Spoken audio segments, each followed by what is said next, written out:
नमस्कार। Programme debate में एक बार फिर आपका स्वागत है और मैं हूं दर्शपाल गुप्ता। 7 तारीख को जिस तरह से हमास ने इजराइल पे हमला किया वो आपने अच्छी तरह देख लिया। विजुअल उस पर डिस्कशंस भी हो रही है, टीवी चैनल्स में आ रहा है, सोशल मीडिया पे आ रहा है। किस तरह से संगीत में डूबे हुए लोगों में जाके फायरिंग की, सब दीवारें तोड़ दी, 5000 मिसाइल का अटैक किया गया और कितनी तरह लोगों ने बुरी तरह से लोगों को मारा गया। सब कुछ आपके सामने देखा हो। ये आतंकवाद था या किसी देश का युद्ध? हम भारत के अंदर भी मिलिटेंसी को झेल रहे हैं, आतंकवाद को झेल रहे हैं। और खासकर जम्मू कश्मीर की बात करें तो जम्मू कश्मीर कितने सालों से हम इससे युद्ध कर रहे हैं। हम इसी युद्ध ही कह रहे हैं ना, जैसे उन्होंने युद्ध कहा है हम भी युद्ध कह रहे हैं। लेकिन कभी सोचा किसी ने कि जिस तरह से हमास ने उस पर अटैक किया 5000 मिसाइलों के साथ, 50,000 आदमी उनके योद्धा जो लड़ाकू कहते हैं जिसे, वो कंट्री में चले गए, समुद्र के रास्ते से, पैराशूट के रास्ते से, रोड के रास्ते से, हर जगह से। जब हमारे यहां 1 या 2 टेररिस्ट आता है तो कितना नुकसान होता है, ये भी अच्छी तरह आपने देखा है और जितना जानते हैं।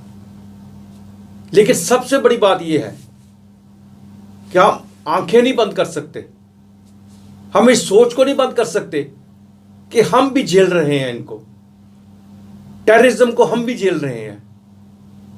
और अगर खुदा ना करे ऐसे ही हालात कहीं यहां बने, सियालकोट से जम्मू या पुंछ या बारामूला इस तरह से कोई आके यहां अटैक करे तो क्या हालात होंगे? क्या हम इसके लिए तैयार हैं? क्या हमारी सिक्योरिटी तैयार है?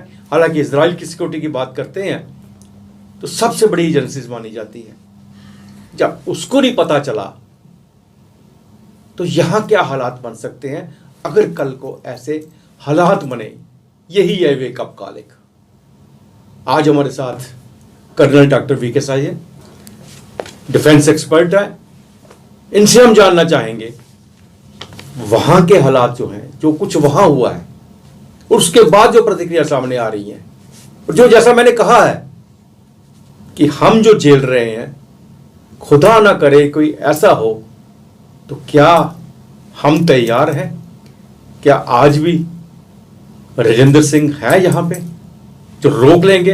हुआ था ना 47 में भी, कवालियों के नाम पे भी यही हालात थे, यही, कोई फर्क नहीं था।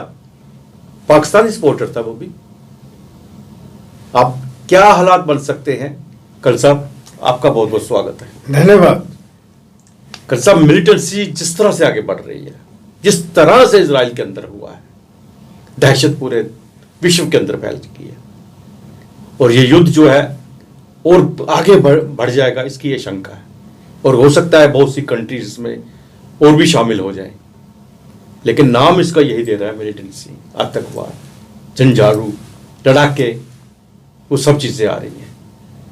और इस सभी चीज़ों को देखते हुए अगर हम बात करें, भारत की बात करें, खासकर जम्मू कश्मीर की बात करें, तो किन हालातों में जो गुजर रहे हैं, यहाँ की स्थिति कैसी हो सकती है? आदर्श जी, बहुत सही आपने चिंता जताई है। दरअसल मैं भी इसी चिंता से जूझ रहा हूँ जब से ये समाचार देखा है। और हमास ने ये जो कार्रवाई की है, इसने जिसको हम टेररिज्म या दहशतगर्दी, और यहाँ तो उससे भी छोटा नाम मिलिटेंसी देकर उसको दबाने की कोशिश करते हैं, सरेआम टेररिस्ट कहने में पता नहीं आज भी हम लोग या हमारा मीडिया शायद शर्माता है, टेररिस्ट नहीं कहते।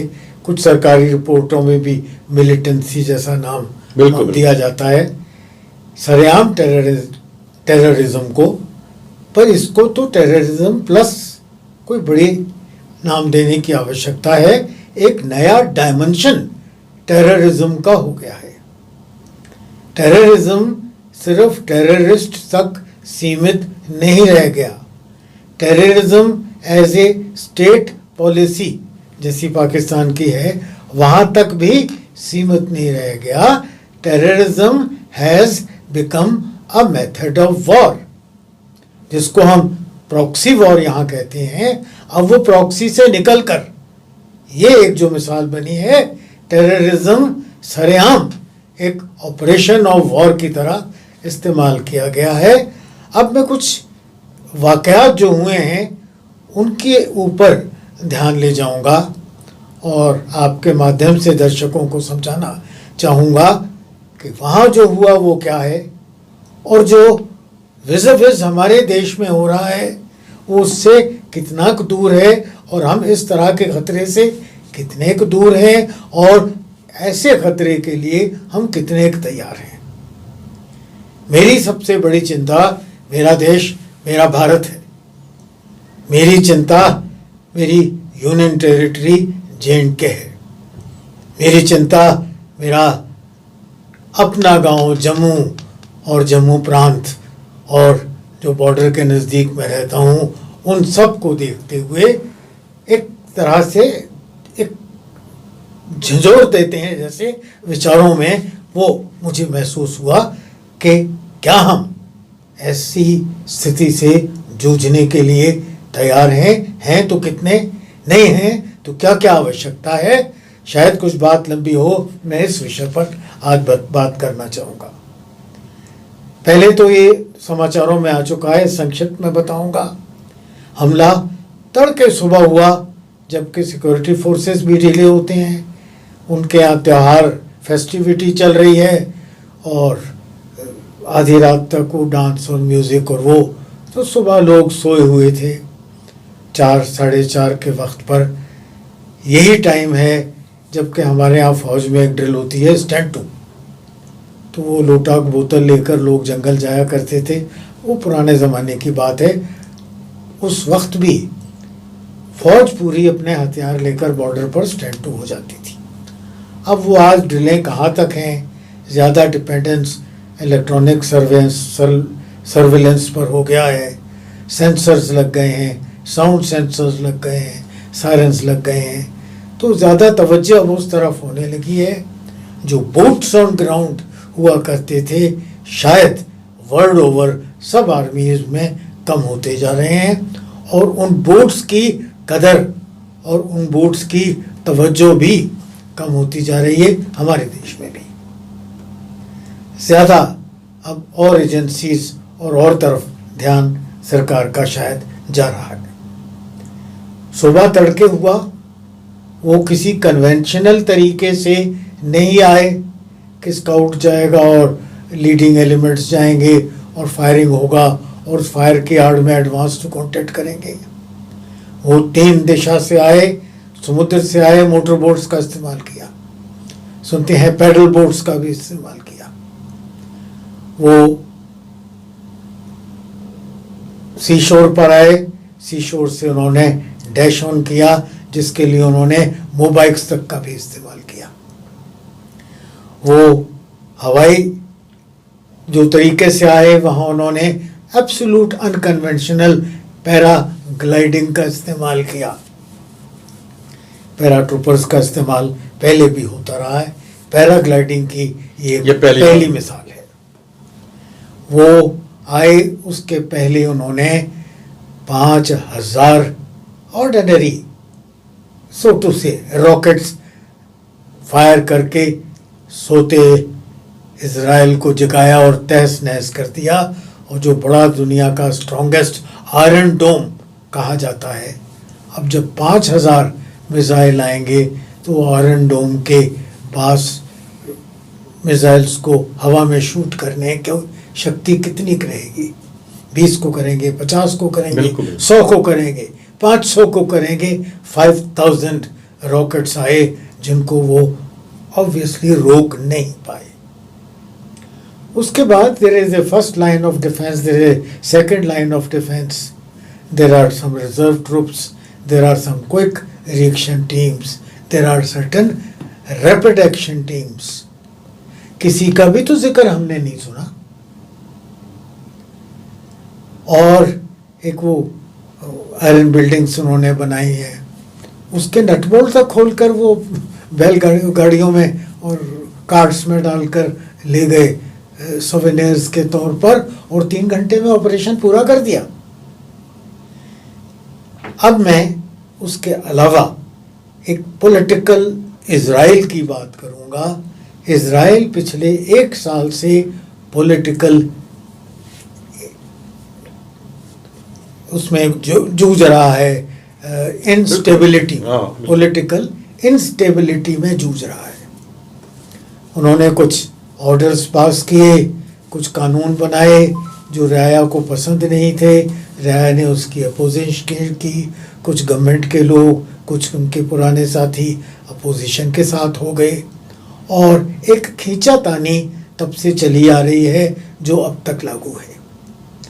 तो इजराइल जो कि एकजुट, एक आवाज़ पर इकट्ठा और सेक्रीफाइस नेशनल करने के लिए तैयार माना जाता था, एक शब्द पर, एक आवाज़ पर, वो एक बटी हुई हालत में था।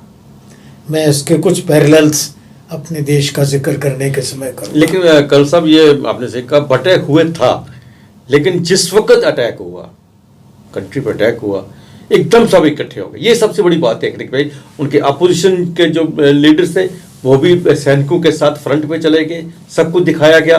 मतलब बटा हुआ जो था वो युद्ध से पहले था, युद्ध के बाद बटे हुए नहीं रहे। आपने बिल्कुल सही कहा आदर्श जी। मतलब यहाँ की तरह हर चीज का प्रूफ नहीं मांगा, अटैक हुआ या नहीं हुआ, कंट्री पे अटैक हो गया, सभी बाहर है, सभी एक है, आ गए। मैं आपको एक पुराना गाना याद दिलाता हूँ, सब कुछ लुटा के होश में आए तो क्या किया। ये इसमें तो सिक्योरिटी फेलियर तो बहुत जबरदस्त, ये बटे हुए नहीं होते तो शायद फिलिस्तीन इतनी हिम्मत न कर पाता।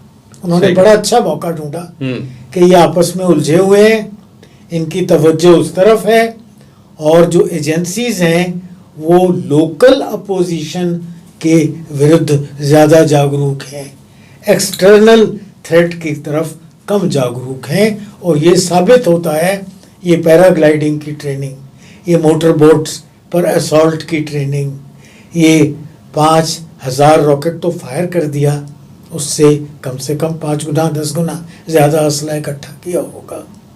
ये इतने रॉकेट्स को फायर करने वाले ट्रेंड लोग जो कि उनको फायर कर सके, 5,000 रॉकेट फायर करने के लिए कम से कम 1,000 तो फायर करने वाले भी चाहिए ना, लॉन्चर्स।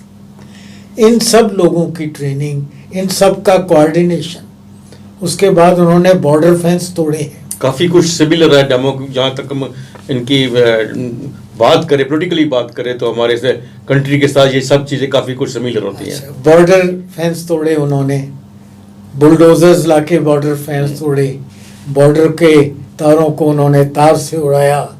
कहाँ था मोसाद, कहाँ था शिन बेट, जिसके बारे में पूरे खुद इजराइल वाले कहते हैं कि एक पंछी भी अगर, चिड़िया भी पर फटफटाती है तो हमें पता होता है किस रंग की है, कहाँ से आई है, और वापस नहीं जाती है। वो आए भी, वो वापस भी गए, वो होस्टेजेस भी ले गए। अब मैं अपनी चिंता पर आता हूँ। हमारे यहाँ पॉलिटिकल डिस्कॉर्ड बाद में भी करते हैं, पहले भी करते हैं और लगातार करते हैं, इसकी कोई कमी नहीं है। आप वो खड़ा कर दीजिए नया कानून, उसकी अपोजिशन शुरू हो जाती है। चाहे आप वो अग्निवीर बना रहे हो तो उसका भी अपोजिशन होगा।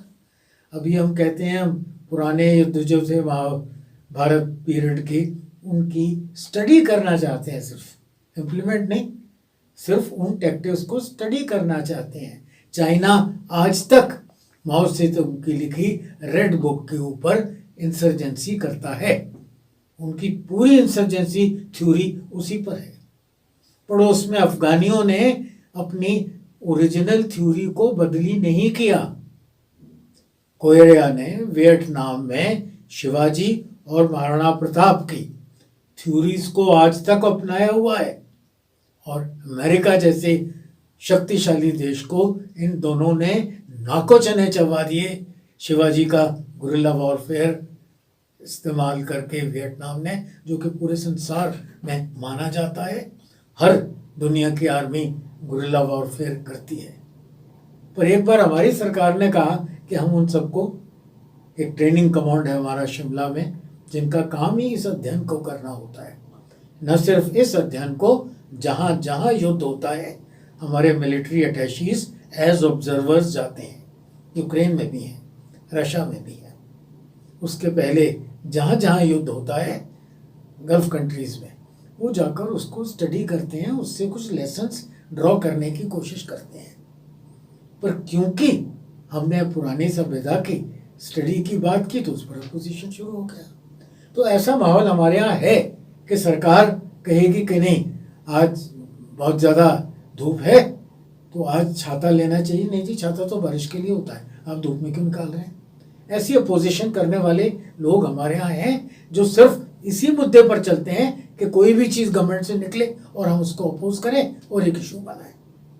तो इस तरह की अपोजिशन का फ़ायदा शत्रु कभी ना कभी किसी न किसी रूप में ज़रूर उठाता है। इसी के बड़े नमूने हमारा शाहीन बाग था और हमारा किसान मूवमेंट भी थी। वहाँ भी तो यही हुआ था कि आपने 3 लॉ पास किए हैं, हम नहीं चलने देंगे। अब पता चल रहा है कि उसके पीछे खेल तो कनाडा से खेला जा रहा था, क्योंकि कनेडियन एग्रीकल्चर इकोनॉमी उससे हर्ट होती थी। तो ये चीज़ें बाद में निकल के आएंगी।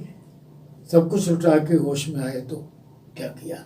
ये टाइम पर जागरूक होने की आवश्यकता है। अब आ रहा हूं मैं अपनी बड़ी चिंता पर कि जो पिछले 3 दिन से इज़राइल के ऊपर हो रहा है, क्या वो माधोपुर से लेकर इंटरनेशनल बॉर्डर अखनूर तक है, हीरानगर, कठुआ, सांबा, आरसपुरा, चिकन नेक का एरिया, यहाँ वो संभव नहीं है क्या? क्या यही लाइन ऑफ एक्चुअल कंट्रोल या line of LOC, line of control, जो अखनूर से शुरू होकर और सुंदरबनी, नौशहरा, राजौरी, पुंछ, क्या वहाँ संभव नहीं है? क्या इसी तरह की हरकत बारामूला, उड़ी में संभव नहीं है? और अगर है तो क्या हम जागरूक हैं? क्या हमें टाइमली नोटिस मिल जाएगा कि वहाँ कितना असला और कितनी रिहर्सल और किस तरह की रिहर्सल हो रही है? ड्रोन्स का तो कुछ पता लगने लगा है कि कहाँ लोड किए जा रहे हैं और कहाँ से उड़कर आएंगे, उनको थोड़ा बहुत न्यूट्रलाइज भी किया जा रहा है।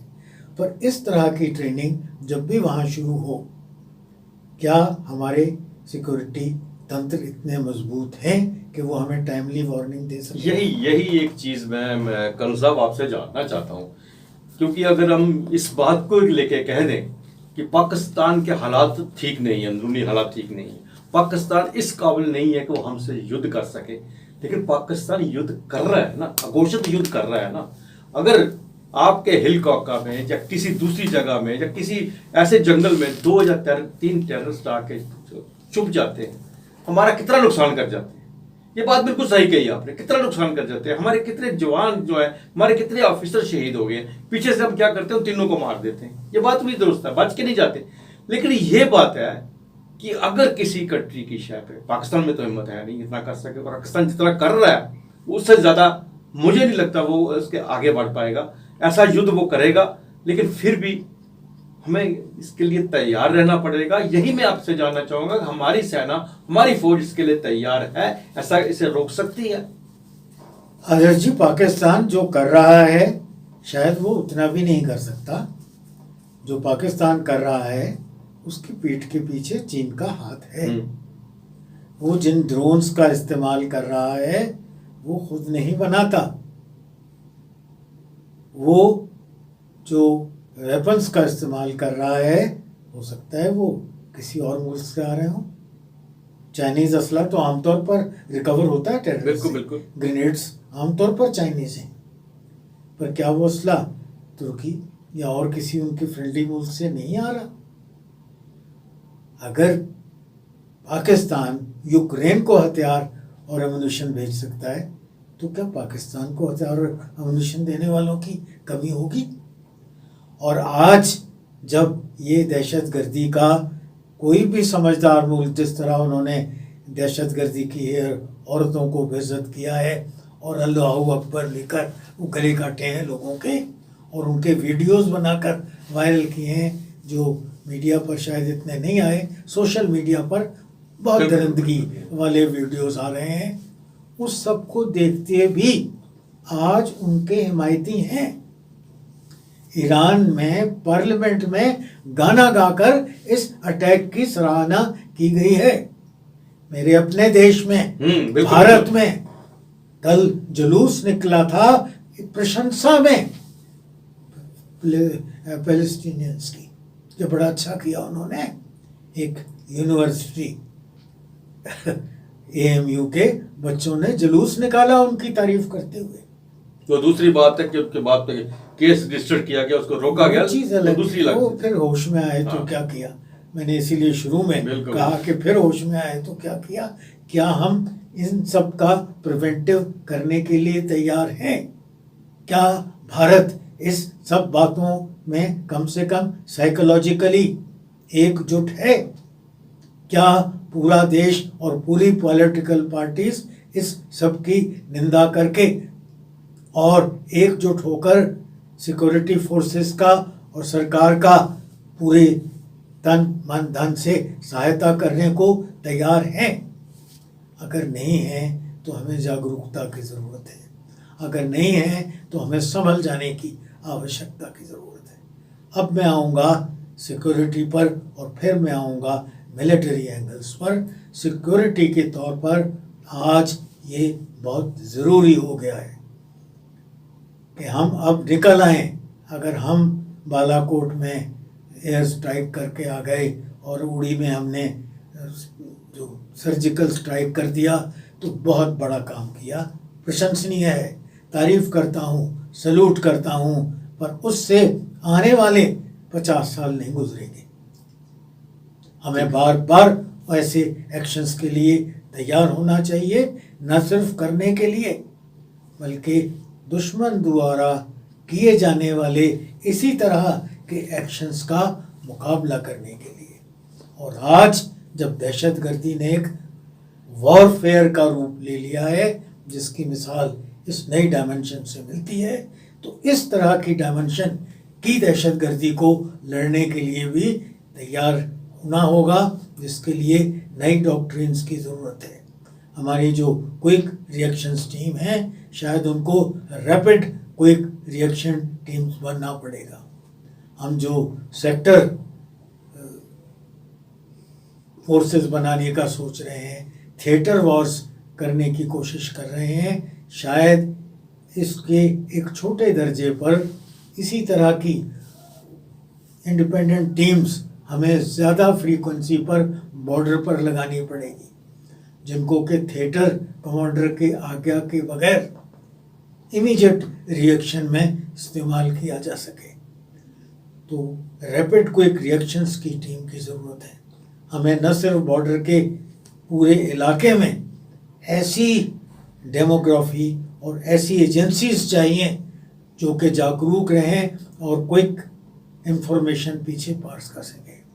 हमें अपनी लाइन ऑफ कंट्रोल के पार ऐसे मोल्स चाहिए जो इस तरह की तैयारी जब वहाँ हो रही हो उसकी एडवांस सूचना हमें दे सके। बिल्कुल सही कहा आपने कर्नल साहब, लेकिन इस समय जब ये हमारी राजनीति इतनी गिर चुकी है कि हम वोटों के लिए कुछ भी कर सकते हैं, वोटों की लड़ाई हो रही है, जितना कुछ आपने कहा, ये सब चीजें होनी चाहिए। इजराइल में देख लो ना, हर एक ने डिफेंस ट्रेनिंग ली हुई है।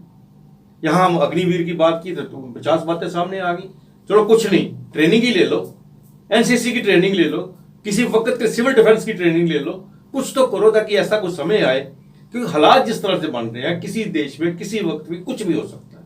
देखिए दुख की बात है कि हमारे जो पॉलिटिशियन है वो इन्हीं बातों में उलझे हुए हैं, इससे बाहर निकल ही नहीं रहे। देखिए, कहते हैं अग्निवीर की जो भी बुराइयां हमने एक बार पहले डिस्कस की थी, फिर कभी इस पर पूरे सब्जेक्ट पर बात कर सकते हैं। पर एक चीज़ तो बड़ी साफ है अग्निवीर उन्होंने कहा था 25% रखेंगे, 75% शहरी बन जाएंगे। उन शहरियों के लिए भी काफ़ी कुछ बंदोबस्त था, पिछली बार मैंने डिस्कस किया था। अब वो 50% कर दिया है। मुझे बताइए, वो 50% मेरे गांव में होंगे, आपके गांव में होंगे, बॉर्डर पर होंगे, किसी इंडस्ट्री में होंगे, किसी दफ्तर में होंगे, किसी कारखाने में होंगे। अगर वो ट्रेंड होंगे और अगर पानी सर के ऊपर जाएगा तो क्या वो ट्रेंड जज्बे वाले बच्चे माँ भारत माता की रक्षा के लिए आगे नहीं आ पाएंगे? उनको ही तोड़ने का विरोध करने का तरीका था कि ये तो सिविल में मिल जाएंगे, सिविल में भी अब देश के वफादार हो जाएंगे, हथियारों के ट्रेंड हो जाएंगे, कम से कम ये थर्ड लाइन ऑफ डिफेंस को तो मल्टिया मेट करो, बनने ही मत दो इनको। लेकिन इससे जो 7 अक्टूबर को जो हुआ है, इसके बाद एक सोच जो है बदल चुकी है और उसको बदलना ही पड़ेगा। अगर हम यही बात करते रहें कि हमारा पड़ोसी मुल्क हम पे अटैक कर रहा है, आतंकवाद फैला रहा है, लेकिन वो कमजोर है, तो हम आंखें बंद करके तो नहीं चल सकते। आदर्श जी, एक तो मैंने ये जिक्र किया जो हमारे मूल्स सिक्योरिटी इंटेलिजेंस के, अब देखिए पकड़ रहे हैं ना कि फलाना सपोर्टर था और फलाना ओवरग्राउंड वर्कर था और फलाना रिक्रूटमेंट कर रहा था। ये आज जो लोग पकड़े जा रहे हैं, मुझे बताइए ये 15 साल पहले क्यों नहीं पकड़े गए? ये 20 साल पहले क्यों नहीं पकड़े गए? ये 5 साल पहले क्यों नहीं पकड़े गए? ये 3 साल पहले क्यों नहीं पकड़े गए? ये जो जागरूकता पुंछ के और रजौरी के अटैक के बाद में आई है कि जब हम पता करते हैं कि 2 महीने पाकिस्तानी आकर 2 महीने रह रहे हैं एक घर में और किसी के कान पे जूं नहीं रौंग रही है। कोई ये बताने वाला नहीं है कि ये लोग आए हैं, यहाँ ठहरे हुए हैं, खाना भी खाते हैं, सोते भी हैं, सैर करने निकलते हैं, रेकी करते हैं, और आज हम मकान कुछ तोड़ रहे हैं और पता कर रहे हैं और केसेस बना रहे हैं। ये कार्रवाई 20 साल बाद क्यों शुरू हो रही है? कहाँ थे हमारे लीडरान? कहाँ थी हमारी एजेंसीज? कहाँ थे देश के चिंता करने वाले? तो ये सब चीज़ों से अब निकलना पड़ेगा, देश को एकजुट होकर संभलना पड़ेगा। नहीं तो जो कुछ हमने देखा है पिछले 4 दिन में, यही नज़ारे शायद कल हम अपने अड़ोस पड़ोस में देखेंगे। एक बात मैं साफ करना चाहता हूँ कि no peace is possible by peaceful means. सही कहा, बिल्कुल सही कहा। ना तो मैं महात्मा गांधी का बहुत आदर करता हूँ, अनुयायी नहीं हूँ, सैल्यूट करता हूँ उनकी आइडियोलॉजी को, उनकी कारगुजारी को नहीं। जो मेरे एक गाल पर थप्पड़ मारेगा, मैं उसका गाल नहीं, उसका सर तोड़ूंगा, उसका हाथ तोड़ूंगा, उसका बाजू उखाड़ दूंगा। और तब पीस होती है, तब वो भी दूसरा थप्पड़ नहीं मारेगा, तब उसका भाई भी दूसरा थप्पड़ नहीं मारेगा, फिर उसका पड़ोसी और पीछे खड़ा हुआ उसका मददगार भी कहेगा कि इसको थप्पड़ मत मारना, ये तो सर उखाड़ देता है। तो peace is not established by peaceful means. आप शास्त्र और उपनिषद पढ़ा रहे हैं किसको? जिसकी पूरी थ्योरी में लिखा है कि उसका धर्म कहता है आपका विनाश, जिसका धर्म कहता है कि आपने पूरे संसार में सिर्फ उन्हीं लोगों को जीते रखना है और उन्हीं लोगों का आदर करना है जो आपसे सहमत हैं।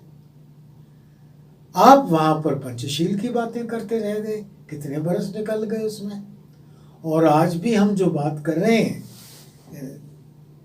एक कुटुंब की, वो ठीक है, वेलफेयर के लिए ठीक है, पोल्यूशन के लिए ठीक है, वार्मिंग के लिए, ग्लोबल वार्मिंग के लिए ठीक है, युद्ध के लिए ठीक नहीं है। युद्ध से ही किया जाता है, युद्ध वीरता से ही किया जाता है, युद्ध बलिदान से ही किया जाता है। और युद्ध वीरगति या खुद हो जाओ या दुश्मन की वीरगति कर दो, अपनी माँ भवानी के चरणों में काट कर सर फेंक दो उसका। युद्ध उस तरह किया जाता है। इसके साथ ही मैं बात करूंगा, मैं डेमोक्रेसी का उपासक हूँ। दुनिया में सबसे कामयाब तरीका डेमोक्रेसी है, पर डेमोक्रेसी का जब ओवरडोसेज हो जाता है, जब वो इतना ज़्यादा ओवरडोसेज हो जाता है कि अपीजमेंट की शक्ल ले लेता है, जब डेमोक्रेसी सिलेक्टिव हो जाती है कि इसको जुर्म माफ़ और उसको जुर्म माफ़ नहीं, इसको प्रोटेक्शन और उसको प्रोटेक्शन नहीं, इसको रियायत और उसको रियायत नहीं, इसको अपना धर्म पढ़ाने की आज्ञा और उसको नहीं, ये जब डेमोक्रेसी सिलेक्टिव तौर पर हो जाती है तो वो डेमोक्रेसी नहीं रहती, वो डेमोक्रेसी हो जाती है। दुर्भाग्य से हमारी डेमोक्रेसी ने पिछले 75 वर्षों में एक डेमोक्रेसी रूप धारण कर लिया है। मैं हर देशवासी, वो कन्याकुमारी से नीचे जो हमारे आइलैंड्स हैं वहाँ का रहना वाला हो, मैं कश्मीर से कन्याकुमारी नहीं कहता, मुझे वो संकीर्ण नज़र आता है। मैं कहता हूँ गिलगित से लेकर और नीचे हमारे जो आइलैंड्स हैं वहाँ तक जो भी देशवासी हैं, सबको एक सा आदर, एक सा विश्वास, एक सा कानून, एक सा झंडा, एक सी सज़ा, एक से नियम में देखना चाहता हूँ। वो है मेरा भारत। बिल्कुल सही कहा कर्नल साहब। एक कुटुंब की बात कर रहे हैं, एक कुटुंब के अंदर भी अगर एक परिवार में भी कोई ऐसा भाई जो है निकल आता है तो उसे कुटुंब से बाहर किया जाता है। फिर ऐसे कुटुंब में जो ऐसे पाकिस्तान जैसा पड़ोसी हमारा हो, उस पर कितना यकीन किया जा सकता है, कैसे यकीन किया जा सकता है? हालांकि हमारी सेनाएं सक्षम है, किसी किस्म का भी कोई भी कुछ भी बात हो उसके लिए हर वक्त तैयार रहती हैं। लेकिन जो बात आपने कही वो मैंने भी जैसे शुरू में कहा, ये एक वेकअप कॉल है, हमें आने वाले दिनों में इसके लिए तैयार रहना पड़ेगा। अंत में आदर्श जी मैं एक बात कहूँगा कि ये कोई भी सरकार हो, कोई भी पॉलिसीज़ हों, कैसी भी युद्ध की प्रणाली हो, डॉक्ट्रिन ऑफ वॉर, एक चीज़ नहीं भूलनी चाहिए, युद्ध हथियार नहीं करते, युद्ध मशीनें नहीं करती। Importance of the man behind the machine should never be ignored. अगर आप बोलो कि मैन बिहाइंड द मशीन को तो हम ऐसे ही ट्रीट कर लेंगे, सेकंड सिटीज़न बनाकर, इनकी ज़रूरियात भी कम कर दो, इनको स्पेशल जो फैसिलिटीज़ मिलती हैं वो भी कम कर दो, इनकी प्रमोशंस को भी नीचे ले आओ, इनको सहूलियात भी बंद कर दो, इनकी पेंशनों पर भी छापा मारो, इनकी मेडिकल हालत पर भी छापा मारो, मशीनों पर खर्चा हो रहा है तो ये मशीनें कभी अकेले युद्ध देकर नहीं देंगी। बढ़िया से बढ़िया मिसाइल्स, बढ़िया से बढ़िया सैटेलाइट्स, बढ़िया से बढ़िया आपकी गन्स, रॉकेट्स अकेले युद्ध नहीं कर पाएंगे। Man behind the gun was important, is important, will remain important. So don't undermine the boots on ground. को सही कहा कर्नल साहब, और हम उम्मीद भी करते हैं कि आने वाले दिनों में हमारे पॉलिटिशियन भी इस बात को देख रहे हैं, वो भी सीखेंगे। हम भारतीय तो हर वक्त तैयार रहते हैं अपने देश के लिए। जिस तरह से हमारे जवान हैं, हर वक्त रिटायरमेंट के बाद भी उनके दिल में वही होता है, वही जज्बा होता है, वही सब कुछ होता है। देखते हैं कितनी तैयारी होती है। इसको देखकर एक, जैसे मैंने कहा, वेकअप कॉल है। वेकअप कॉल बहुत ही एक इम्पोर्टेंट चीज़ है इनके लिए। आने वाले हालात कैसे होंगे उसके लिए हमें तैयार रहना पड़ेगा। कल साहब आप स्टूडियो में आए, आपका बहुत बहुत धन्यवाद। धन्यवाद। आज के लिए बस इतना ही। नमस्कार।